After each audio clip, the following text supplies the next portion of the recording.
Just moments from now, an unprecedented military meeting will be getting underway at Quantico, Virginia. Look at this remarkable video of hundreds of top military brass, all of them summoned from all over the world suddenly to Virginia, all there to take part in a meeting called by Pentagon Chief Pete Hegseth, which President Trump says he too will attend. Hegseth is set to outline the administration's new defense strategy as well as discuss new standards for military personnel. But several sources have expressed concern to CNN about the sheer cost of the Quantico meeting. They say the price tag on plane tickets alone will likely add up to millions of dollars. Joining me now is retired Admiral Adm Stav, a CNN senior military analyst. Thank you so much for being here. Let me ask you about this. You know, the White House saying that this is meant to show kind of a PR move, a show of force, and to get the military to really listen to this warrior ethos that they're trying to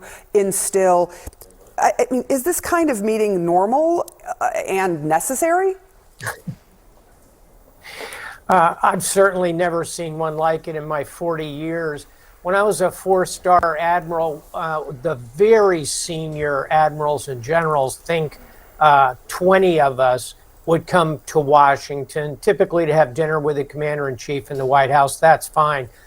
To pull 800 frontline commanders back to Quantico. By the way, I went to Quantico High School. My dad was a career officer in the Marine Corps, so it has kind of a pep rally feel to it, to keep on the high school theme for a moment. But, you know, it's not only, Sarah, the cost you mentioned, which is an issue, but, you know, the Pentagon certainly has the budget for that.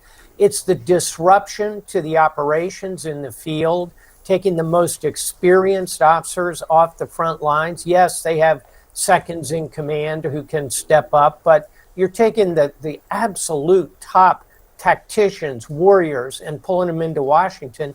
And you didn't mention the security risk. In a moment, we're going to have the commander-in-chief, the Secretary of Defense, now the Secretary of War. We're going to have the chairman of the Joint Chiefs and 800 admirals and generals. I'd call that a target. So there are a lot of reasons to kind of question this. And speaking of which, it has been questioned. The Washington Post reporting a higher number of military leaders than usual are voicing concerns over Hegseth's new Pentagon strategy, including chairman of the Joint Chiefs, as you just mentioned, Dan Kane, who was concerned about being able to deter or defeat China if needed. The concerns sounded like this from others. People familiar with the editing process described a growing sense of frustration with the plan they considered myopic and potentially irrelevant. What do you make of that? How unusual would it be to have very open dissent by a good number of this leadership? Open dissent would be strikingly out of norm. But internal dissent, Sarah, as these strategies, national defense strategy, national military strategy are generated, there's always back and forth, competing viewpoints. I think what's happening now is a big question about the degree to which the U.S. military kind of pulls back from the world, focuses on the homeland, focuses on Latin America and the Caribbean, think Venezuela, and then puts its real emphasis solely on China. I think that the military broadly, many of those 800 admirals and generals agree that we ought to be a global military. And final thought, by the way, this meeting in Quantico has been also touted as a chance for Secretary of Defense to talk about the warrior ethos. Right.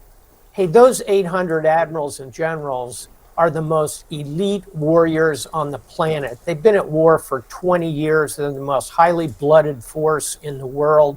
Believe me, if President Xi were having a meeting with his 800 admirals and generals, and he asked all of them who have seen actual combat, please raise your hand, no hands would go up. On the other hand, in Quantico this morning, for better or for worse, you have admirals and generals who have seen combat at every stage of their career. They don't need a lecture on the warrior ethos. We will leave it there. Admiral, thank you so much for coming on this morning. Appreciate your time.